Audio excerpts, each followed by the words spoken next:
Eles nunca lutaram no mesmo país, mas sonharam a mesma liberdade. Falaram línguas diferentes, mas a linguagem era uma só: libertação. Samora Machel, de Moçambique, Amílcar Cabral, de Cabo Verde e Guiné-Bissau. Duas figuras separadas por milhares de quilômetros, mas unidas por uma ideia tão poderosa que até hoje assusta quem lucra com a divisão da África. A história oficial quase nunca os coloca lado a lado, como se suas lutas fossem isoladas, como se a libertação de um povo não tivesse nada a ver com a de outro. Mas quando olhamos com atenção, quando escutamos suas palavras, percebemos algo maior. Uma ponte ideológica construída com consciência, sangue e amor pela pátria africana. Uma aliança que ultrapassava fronteiras físicas e ideológicas. Uma ameaça real ao colonialismo, porque não era apenas sobre tiros ou trincheiras, mas sobre educação, cultura, dignidade. E o sistema colonial sabia: se Cabral e Machel conseguissem unir as revoluções, o império ruía. Essa não é uma biografia, é um chamado. Uma reconstrução daquilo que tentaram apagar. O diálogo entre dois gigantes que acreditavam que a África só seria livre se fosse unida.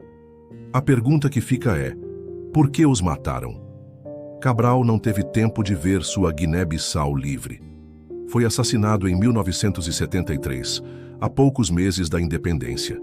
Machel, por sua vez, morreu num acidente aéreo estranho em 1986, depois de denunciar os jogos sujos do apartheid e a traição dos governos ocidentais. Acasos? Coincidência? Ou parte de um mesmo projeto de silenciar lideranças africanas com visão estratégica e pensamento descolonial? O inimigo pode queimar todas as nossas plantações, mas nunca poderá apagar a nossa consciência, disse Cabral. Para que a nossa revolução viva, ela precisa educar. O povo não se liberta pela força apenas, mas pela lucidez, respondeu Machel anos depois.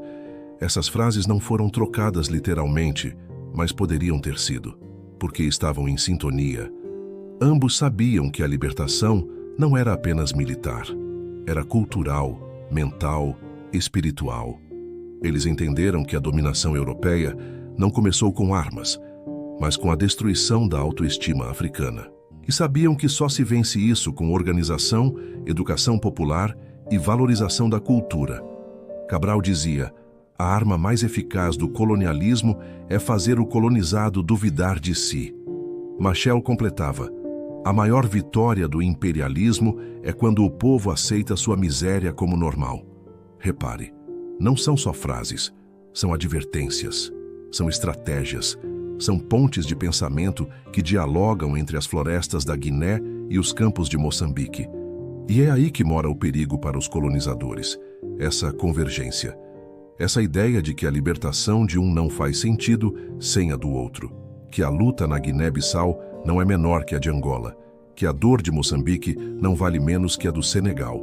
Eles compreendiam que a África é uma só, que a fragmentação é uma herança do colonizador, e que unir essas peças era o verdadeiro ato revolucionário. Mas por que essa união era tão temida? Porque ela ameaçava tudo: a lógica da exploração, o lucro das multinacionais, o conforto das metrópoles europeias. Cabral queria formar quadros, Machel queria formar consciência. E ambos entendiam que a guerra era apenas uma etapa, não o fim. Num famoso discurso, Cabral afirmou: não confundam a libertação com independência. A independência pode vir por decreto. A libertação não. Ela exige consciência.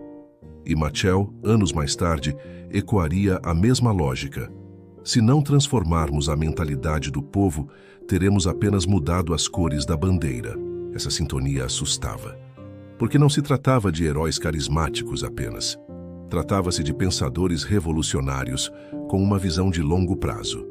Eles não queriam apenas libertar territórios, queriam libertar consciências. Cabral incentivava o estudo da história africana como arma política. Machel via a escola como trincheira contra o apartheid mental. Juntos, mostravam que a luta não era só contra soldados, mas contra a lógica de inferiorização imposta há séculos. Eles sabiam que o colonizador não tinha medo da bala, tinha medo da ideia. da ideia de uma África autônoma, consciente, solidária. E quando essas ideias começaram a se encontrar, a circular, a se alimentar mutuamente, o alarme tocou nas capitais europeias. Há documentos da CIA, dos serviços secretos portugueses e sul-africanos, que demonstram a preocupação com a articulação entre movimentos africanos. Qualquer sinal de aliança era tratado como ameaça direta. Não era paranoia. Era medo real. Medo de que, se um povo acordasse, os outros seguiriam. Medo do efeito dominó da consciência africana. Cada povo que desperta é uma pedra a menos na muralha do colonialismo, dizia Cabral. E quando a muralha cair, não sobrará esconderijo para quem vive do nosso suor, completava Machel. Essa troca simbólica entre os dois líderes nunca foi ensinada nas escolas. E isso não é por acaso. A história que nos contam é cuidadosamente filtrada para que a gente admire os lutadores, mas esqueça o que eles pensavam. A imagem de Cabral com seu livro nas mãos. A de Machel discursando para camponeses analfabetos com a mesma paixão que falava na ONU. Isso não combina com a narrativa de que a África só se levanta pela força. Eles provavam o contrário, que a África se levanta pela consciência. Mas essa consciência incomoda. Por isso mataram Cabral antes da independência. Por isso Machel caiu num avião cujas circunstâncias até hoje geram suspeitas. E silêncio. Um silêncio conveniente, que preserva os mesmos interesses que eles combatiam. Um silêncio que hoje ecoa nas guerras civis, nas divisões políticas, nas dificuldades de integração entre países africanos. E aqui, a pergunta volta com força. O que teria sido da África se essa aliança tivesse sobrevivido? Imagine uma união estratégica entre os países recém-libertos. Imagine uma diplomacia africana coordenada, uma rede de educação popular pan-africana, troca de saberes, recursos, tecnologias. Cabral acreditava nisso, Machel também. E por isso foram silenciados, porque suas mortes não foram apenas perdas individuais. Foram derrotas para o sonho de uma África unida. Mas será que esse sonho morreu com eles? Hoje, mais de 40 anos depois, a África ainda sofre as consequências da desunião. Fronteiras artificiais, conflitos étnicos alimentados por potências externas, economia voltada para exportar matéria-prima e importar tudo. A pergunta que não quer calar é: como chegamos até aqui se já tínhamos líderes que enxergavam tão longe? Talvez seja a hora de resgatar esse espírito. Não como saudade, mas como projeto. Relembrar Cabral e Machel não é nostalgia, é estratégia. Eles nos deixaram um mapa. Cabe a nós segui-lo. E esse mapa começa com uma pergunta simples. De que lado estamos? Do lado da fragmentação ou da união? Do lado da alienação ou da consciência? Do lado do silêncio ou da memória? O canal Fronteiras existe para isso, para romper o silêncio, restaurar a memória e fortalecer a consciência. Porque sem memória não há identidade, e sem identidade não há libertação. Então, se você chegou até aqui, respire fundo. Pense no que ouvimos. Samora Machel e Amílcar Cabral não morreram apenas por suas ideias. Eles morreram porque essas ideias ainda têm poder. Poder de unir, poder de libertar, poder de assustar quem vive da nossa divisão. E se essas ideias ainda assustam, é porque ainda incomodam. E se ainda incomodam, é porque ainda são perigosas. Perigosas para os colonizadores e libertadoras para nós. A história deles não acabou, porque o verdadeiro legado não é o que se escreve nos livros, é o que se semeia nos corações.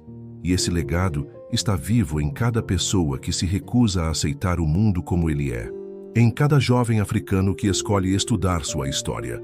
Em cada mulher que levanta sua voz contra o apagamento. Em cada comunidade que resiste à exploração. Samora Machel dizia: a luta continua. E Cabral completava: até a vitória final. Se essa aliança foi de sangue, que também seja de memória. E que a memória nos leve à ação. Comente aqui o que mais te tocou neste vídeo. Compartilhe com quem precisa conhecer essa história. E se você acredita que é hora de resgatar essa unidade africana, inscreva-se no canal Fronteiras Aqui a verdade tem nome, coragem e direção. Aqui a história é arma de libertação. Porque quando a África se lembra, o mundo treme.